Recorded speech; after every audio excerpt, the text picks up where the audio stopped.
इन दो पेड़ पौधों को एक साथ घर में लगा लो, पानी की तरह बरसेगा धन। दोस्तों, शास्त्रों में कुछ ऐसे पेड़ पौधों के बारे में बताया गया है जिन्हें अपने घर में या अपने घर के आसपास लगाने से हमारे घर में बरकत आती है। और इसी के साथ यह पेड़ पौधे हमारे कई सारे वास्तु दोष को भी समाप्त कर देते हैं। जिस भी घर के आंगन में या फिर घर के आसपास ये पेड़ पौधे लगे होते हैं, उस घर पर देवी देवताओं का आशीर्वाद सदा बना रहता है और ऐसे घर में सुख समृद्धि और खुशहाली हमेशा बनी रहती है। इसी के साथ आज हम आपको यह भी बताने वाले हैं कि वास्तुशास्त्र किन पेड़ पौधों को घर में लगाने से मना किया गया है। इन पेड़ पौधों का घर में होना बहुत अशुभ माना जाता है। ये पेड़ पौधे हमारे घर में क्लेश को बढ़ावा देते हैं और हमारे घर के रिश्तों में दरार डाल देते हैं, जिनकी वजह से हमारे घर में आर्थिक दिक्कतों का भी हमें सामना करना पड़ता है। आपके शत्रु बढ़ने लगेंगे और आप समाज में अपना मान सम्मान खो बैठोगे। इसे लेकर आप भी जाने अनजाने में इन पेड़ पौधों को अपने आंगन में लगा लेते हैं, तो इन्हें जितनी जल्दी हो सके घर के आंगन में से हटा दें। तो आइए सबसे पहले जानते हैं कौन से हैं वह पेड़ पौधे जिन्हें अपने घर के आंगन या घर के आसपास लगाना बेहद ही शुभ माना जाता है। लेकिन उससे पहले अगर आप भी चाहते हैं कि माता लक्ष्मी का आशीर्वाद आप पर सदा बना रहे, तो इस वीडियो में कमेंट बॉक्स में जय मां लक्ष्मी माता लिखकर अपनी हाजिरी अवश्य लगाएं। अशोक का नंबर वृक्ष। 1, दोस्तों, अशोक का वृक्ष। पुराणों में ये बात लिखी दोस्तों, हुई है पुराणों कि में यह अशोक के बात वृक्ष लिखी पर हुई है अप्सराओं का कि भी वास होता है। अशोक के वृक्ष ऐसी पर मान्यता है अप्सराओं कि का यह भी वृक्ष वास होता है। शोक और निराशा ऐसी मान्यता और है कि जीवन की यह सभी वृक्ष परेशानियों शोक को और समाप्त कर देता है। निराशा और अगर जीवन आप के सभी अशोक के परेशानियों को वृक्ष को समाप्त अपने कर घर के देता है। आसपास अगर आप या अशोक किसी भी स्थान पर लगाते के हैं, वृक्ष को अपने तो घर इससे के आपके आसपास या घर के किसी भी सदस्यों स्थान के पर बीच लगाते में हैं, तो इससे हमेशा आपके घर सुख में शांति बनी के रहेगी सदस्यों के बीच और में समाज हमेशा में सुख आपका शांति मान बनी सम्मान रहेगी और बढ़ेगा। समाज में आपका अशोक का मान पेड़ सम्मान बढ़ेगा। हमेशा शीतलता और अशोक का खुशी पेड़ प्रदान हमेशा करता है। शीतलता और खुशी पुराणों के प्रदान करता अनुसार है। जब रावण ने पुराणों के माता सीता अनुसार को जब भी अपहरण रावण कर ने लिया माता था सीता को और उन्हें अपहरण कर लंका में लिया रखा था था, तो और माता उन्हें सीता लंका में वहां रखा था, अशोक तो वाटिका माता में थी सीता वहां और अशोक अशोक वाटिका के में थी वृक्ष और ने ही अशोक माता के सीता की सेवा की वृक्ष थी। ने ही माता सीता इसी की वजह सेवा से की थी। देवी सीता ने अशोक इसी के वजह पेड़ से को देवी यह सीता वरदान ने दे दिया अशोक था के पेड़ को कि यह जिस भी वरदान दिया जगह था कि अशोक का वृक्ष लगा जिस हुआ भी जगह होगा अशोक का वहां वृक्ष पर लगा हुआ है सदैव मेरा होगा वहां निवास पर रहेगा सदैव मेरा और निवास उसे रहेगा घर में और धन की कोई कमी उसे नहीं घर में रहेगी। धन जिस की घर कोई के कमी नहीं आसपास रहेगी। अशोक का जिस वृक्ष घर के होगा आसपास उसे अशोक का घर पर वृक्ष होगा सदैव मेरी कृपा उसे घर रहेगी। पर सदैव मेरी नंबर कृपा 2, बनी रहेगी। पीपल का पेड़। नंबर 2, दोस्तों, आपको पीपल एक का छोटा पेड़। सा पीपल का दोस्तों, पेड़ आपको एक कहीं से ले छोटा सा लेना है पीपल का पेड़ या फिर कहीं से आप इसे किसी ले गमले लेना बूटे है की या दुकान फिर से भी आप खरीद इसे कर ला सकते हैं। किसी गमले इसके बाद में आपको लगा पीपल दुकान के से भी पेड़ को खरीद सकते किसी हैं। जलाशय के नजदीक इसके बाद आपको यानी कि पीपल किसी के पेड़ को छोटे से किसी तालाब के जलाशय के नजदीक नजदीक लगा देना यानी है। कि किसी छोटे से ऐसा तालाब करने के से आपको नजदीक लगा देना सैकड़ों है। यज्ञ के समान फल की ऐसा प्राप्ति करने से होगी। आपको सैकड़ों जब यज्ञ भी इस के पीपल के समान पेड़ फल से की प्राप्ति पत्ते होगी। टूटकर उस जब भी जलाशय के पीपल के पानी में पेड़ से गिरेंगे पत्ते टूटकर तो वह उस एक पिंड जलाशय के के पानी समान में होगा गिरेंगे, तो और वह आपके एक पितरों को पिंड तृप्ति के प्रदान समान होगा करेगा। और आपके इससे पितरों आपके को जो भी तृप्ति प्रदान पितृदोष होते करेगा। हैं वह धीरे इससे धीरे आपको जो समाप्त हो भी जाएंगे। पितृदोष होते हैं भगवान वे श्री धीरे धीरे कृष्ण भी यह समाप्त हो कहते जाएंगे। हैं, भगवान श्री जो कृष्ण भी भी यह व्यक्ति प्रतिदिन कहते स्नान हैं, जो करके भी व्यक्ति पीपल के प्रतिदिन पेड़ स्नान को करके स्पर्श पीपल के मात्र पेड़ कर को लेता स्पर्श है मात्र कर उसे लेता अपने है, जीवन के सभी उसे पापों अपने से जीवन के मुक्ति सभी मिल पापों जाती से है। मुक्ति मिल जाती इसके है। साथ धन की इसके प्राप्ति साथ होती धन है की प्राप्ति और होती वह है और व्यक्ति वह अपने व्यक्ति अपने अपने शत्रु से कभी भी नहीं पराजित होता। नहीं होता। पीपल के पेड़ में ब्रह्मा विष्णु पीपल के और पेड़ शिव में जी ब्रह्मा निवास विष्णु करते और हैं। शिव जी निवास करते पीपल की हैं। जड़ में विष्णु पीपल जी, की जड़ में पीपल विष्णु के जी, तने पीपल में के शिव तने जी में शिव और जी और पीपल के पेड़ पीपल के पेड़ अग्रभाग के में अग्रभाग ब्रह्मा में जी ब्रह्मा वास जी करते वास हैं। करते हैं। जब भी जब भी सोमवती अमावस्या पड़े तो उसे दिन आपको किसी भी पीपल के वृक्ष के पास जाकर प्रणाम करना है और आपको आपको भगवान से अपने घर की खुशहाली और सुख समृद्धि के लिए प्रार्थना करनी है। ऐसा ऐसा करने से ब्रह्मा विष्णु और शिव जी एक साथ आप पर अपनी कृपा बरसाएंगे।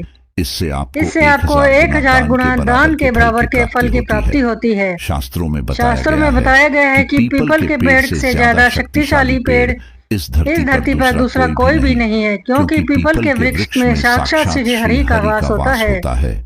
इसलिए भूलकर भी आपको पीपल के पेड़ को नुकसान नहीं पहुंचाना है और न ही पीपल के पेड़ की टहनियों को तोड़ना है। ऐसा करने से उस व्यक्ति को एक कल्प के लिए नरक भोगना पड़ता है।